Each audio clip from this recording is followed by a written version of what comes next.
After 1974, the rules of retirement changed, and suddenly it forced E's and S's into the I quadrant with no financial education, and they started to put their money into these retirement plans. And suddenly, voila, a whole new industry was born called financial planners. And today, it takes 30 days to become a financial planner. It still takes a year and a half to become a massage therapist. You know what I mean? What do you think of mutual funds? I think they're a great way to make money if you sell them to other people. Well, I think it's one of the worst places a person could put money. They really do. They make other people rich. You know, hidden fees, expense ratios, and you talk about the law of compound interest. Well, there's the law of compound expenses. Okay, so let me ask you this. If I say to you, invest for the long term, you know what I mean, for 30, 40 years, what do you think about that in a paper asset? You've lost control that quick. Liquidity is what paper assets are about. Your ability to sell and buy without negotiation problems. And so the moment you say, I'm going to buy this, I'm going to hold Enron, I'm going to hold WorldCom, and I'm going to hold, you know, GM, and I'm going to hold United Airlines. Well, you can just go on and on. How about Pan Am? But the moment you decide to hold that, what control do you have? None. You know, yeah, in real estate, you can force the appreciation, paint it, carpet. You can't do that with paper. Right. Well, your only control is to sell. If you hold it forever, you're rolling the dice and saying, I hope it works out. Right. There's a lot of people say, you know, stocks are the best way to go and don't get into real estate. You know, there's a lot of these financial advisors. But the stocks are good for people who are not business people. You see, as entrepreneurs and real estate people, when you look at a financial statement, I personally am responsible for income, expenses, assets, liabilities. But as an investor, even in Microsoft, I have no control over income, expense, assets, and liabilities. Is that correct? All you can do is sell or hedge. That's all you can do.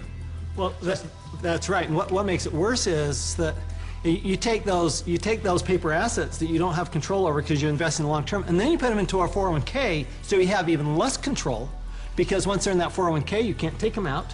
You really can't do anything with them. You're penalized for early withdrawal. You're penalized for pulling them out. And then, on top of that, you don't even get the one tax benefit you get with paper assets is capital gains. And you put it into a 401k, you've lost that benefit.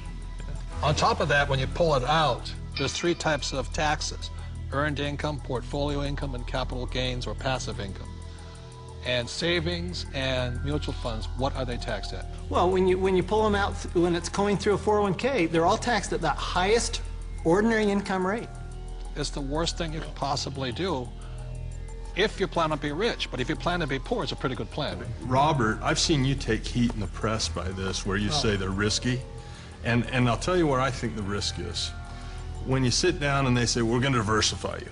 You know, that way if one company goes down, you got all these other companies to buoy you up. And that's fine for a non-systematic type thing, but a system-wide problem, it does not protect us if the system breaks down. Because it's not diversification. Yeah, it's more fragile now than I think it ever has before. And I think these people saying, well, I'm well diversified.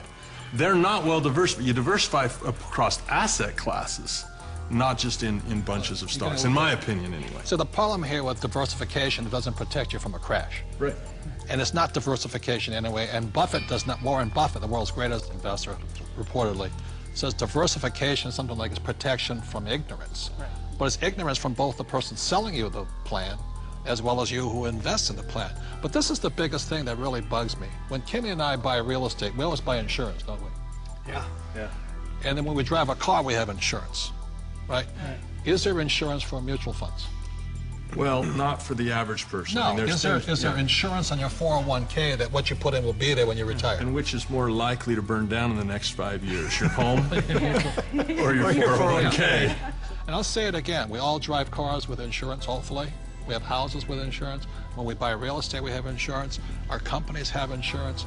But the 401k, all these retirement plans, there's no insurance on them. So if it crashes, they lose everything, and the mutual fund companies walk away with the money. And that's a higher level of education, because most people don't know how to hedge that. Nope. They don't know how. I mean, it's possible, but if you interview the average person, yeah, that's what we teach. That's what our advanced courses teach us, how to play the average game. person, I liked what your comment said. If you poll the average person, you say, tell me the difference. This is a very basic question. What is the difference between a defined benefit pension plan and a contribution plan Most of the people I talk to do not know that difference, and that is not a minor thing. That is a major deal. Time out. This is a very important point. See, in 1974, the rules of retirement changed. Prior to 1974, most people, like my parents, had a defined benefit pension plan. What that meant was that they received a paycheck for life. After 1974, the entire world started shifting onto a defined contribution pension plan. What you put in is all you get back. And that's why these defined contribution plans, so many people are terrified of running out of money in retirement, simply because with a defined contribution plan, you can lose everything in the market crash, or you can run out of money before you die.